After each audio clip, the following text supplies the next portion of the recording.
I also want to talk about various scales because we've talked about different products. We've spent a lot of time in what most people see as the double A, triple A space. But there's indies out there. There's the single A. There's I've heard even like double I, triple I type of stuff. There's all this different terminology we have around size of studio. A recent hit that surprised everybody was Schedule One. I don't know if there was any marketing behind that. I wasn't aware. Or did it just drop and take off? And if you were giving advice to someone on the indie side, obviously, like I think one of the things that's difficult to recognize is that the indie side has very different success criteria. Where like if I'm a AAA product, I need to sell at minimum hundreds of thousands and probably millions of copies. Oh yeah, your number is like if it's not doing like 2 to 3 million copies in the first month, and like we have some unfortunate soul searching to do internally, right? Yes, 100% true, right? Right. Whereas Animal Well, a very successful indie platformer, built by one person, that game that doesn't need like if it sells, I don't know if it sells 20,000 copies, like huge win. I don't remember what it costs, but like that's a ton of money for whoever built it. You touched on two great case studies, and I'll throw Among Us in there too. Like these are case studies of content creator community glomming onto something, whether they decide to because they like a game or they decide to because of other reasons. Like they jump in on a thing. So I think if you're an indie developer, and they all try to do this, NOL was with Donkey, right? Like close alignment with Donkey, supporter with Donkey. Donkey was out there with his audience all the time saying, "Isn't this a great game?" Like I distinctly remember his video on Call of Duty Black Ops 6 where he was talking about him trying to download Black Ops 6 to play Black Ops 6 and it taking so long to set up the game. And then he's like, but by the way, I've downloaded Animal Well 100 times on my machine and I could be playing this right now. I thought it was great marketing and a funny video, just kind of making fun of the size of games that they have basically become on the AAA side. So great video, but savvy marketing too. And that's like, you're right. Animal Well doesn't...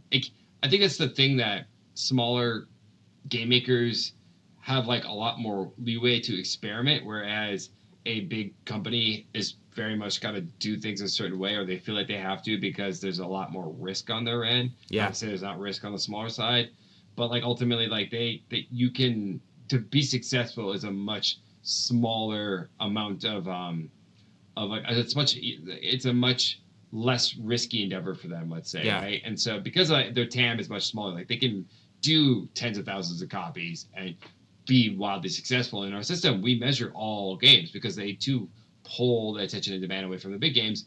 And we say you could benchmark yourself against the hundreds of indie games that you would want to like benchmark yourself against during launch and like see what is working, what's not working. But like with the ones that are like quote unquote, I'll call it viral hits, are oftentimes powered by the creator economy when they like get a hold of them. And you see that with Schedule One too. It's like creator economy driven, right? Yeah. Well, and Among Us is a great example because it launched and then was sort of bumping along for a very long time, and then it had that moment. Yeah, when the streamer community thought in COVID, like, wouldn't it be great if we could all play Secret Hitler, Among Us, in together as a party game, and it just took off and became a brand of its own. 100%. There's also like that's the side of the gaming ecosystem that has the most stress on it, partially in part because there's so many people that can make quote unquote an indie game. So you're actually facing the fiercest amount of competition to garner attention. They're the most likely cohort, going back to what I was saying earlier, to fall in the no attention. Thus, you are just unfortunately not going to find an audience. So when I think about that, and I think about what can they do to break out of that, to make sure that at least they're not in the no attention category, it is really being creative on how to engage or build a community from scratch, from ground up, right? Thinking very long on that. Like, and maybe your North Star to bring the conversation full circle is like Toby Fox at Deltarune, an indie developer himself, has built a feverish community behind his IP, and it will ultimately bore to be a lot of success for that team, right? And thinking like, now we're not going to be Undertale Deltarune per se, but can we take lessons of they're not spending a ton of money? So that's why I always say like they didn't have to spend a ton of money to do what they're doing. They were just able to build and cultivate a community. So there are other means and tactics to build and cultivate a community, right, over time. And you don't have to think of a massive Discord server with millions of people in it. You just need something that is, much to your early point, if we could sell 10,000 copies, we've made our budget back and we're in the green, and we've put something out there we think that people will love. And maybe because the first thing found an audience of 10,000, we can either update, sequelize, or continue on this path, and then the next thing we'll find 20,000, and then 60,000, and on and on and on. You grow. Right. Yeah. Yes. Or you just serve the community you have to. Right. The other thing we tell people all the time: you don't have to aspire to sell 20 million copies, and maybe games can exist and businesses can exist with much smaller goals in mind, and that is okay. Right. Yes.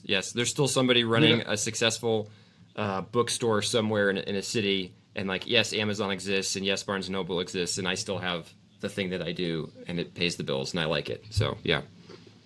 100%. You don't have to be the number one game on Steam DB. You can be number, whatever beyond that, and have a successful kind of business for you and anyone else you're supporting. So I think the realization that you don't have to be a full bore capitalist with everything you do is, I think, a healthy thing for the industry to kind of realize.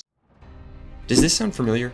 You're in a leadership role at a game studio. Everyone is busy working. No one has any time. But the actual game itself, isn't in a good spot. Maybe it's the tech. Maybe it's the lack of a validated prototype. Maybe it's that every person seems to have a different idea about what we're trying to build. But you've got a job. There are reports to send, meetings to schedule and facilitate, the occasional season of performance reviews to go through. And everyone is always so busy. When you step back, it makes you wonder if everyone is just going to keep slowly walking towards the abyss until the project or game fails. Is this what it means to be a leader in games? In tech? To endlessly repeat the same sequence of meetings without really moving the needle? To spend hours trying to get Jira tickets and dashboards where they should be? To pretend that everything is fine when you know deep down it really isn't? It doesn't have to be this way. You can make a difference. You can help your team and game succeed, but sometimes you need a bit of help to get there. I've started a game dev leadership accelerator. It aims to level up leaders who see opportunities to make a difference but don't know how to capitalize on them.